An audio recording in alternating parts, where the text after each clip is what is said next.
Tout juste éjecté en territoire hostile, blessé, le pilote américain trouve la force de parcourir plusieurs kilomètres à 2100 mètres d'altitude, équipé d'une arme et d'un minimum de vivres. Il aurait signalé sa présence à son état-major grâce à sa balise GPS, actionnée par intermittence pour ne pas être repéré par l'ennemi. Une technique de survie bien connue des militaires.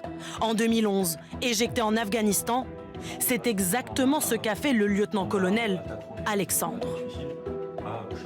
Alors, vous allez l'utiliser le moins possible parce que les technologies aujourd'hui permettent déjà d'écouter ce qui se passe si on trouve votre fréquence et surtout de vous localiser. Et on va bien sûr éviter d'émettre en continu pour ces raisons.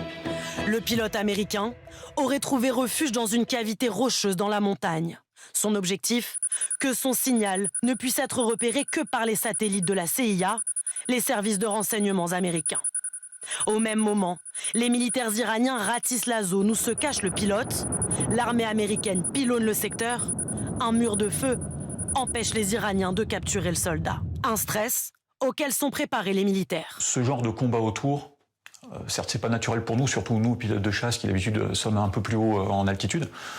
C'est pas naturel, mais on a un objectif, c'est monter dans l'hélico. Donc nous on est concentré sur notre part du boulot.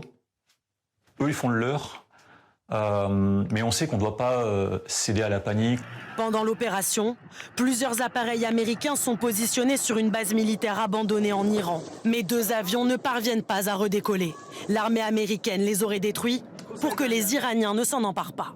Plutôt que de laisser du matériel sur place qui pourrait être capturé par les adversaires, puis exploité à des fins médiatiques ou même livrer des secrets, parce qu'il y a pas mal de matériel sensible dans tous nos appareils. Donc la meilleure solution dans ce cas-là, si on est obligé d'abandonner du matériel sur place, c'est de le détruire.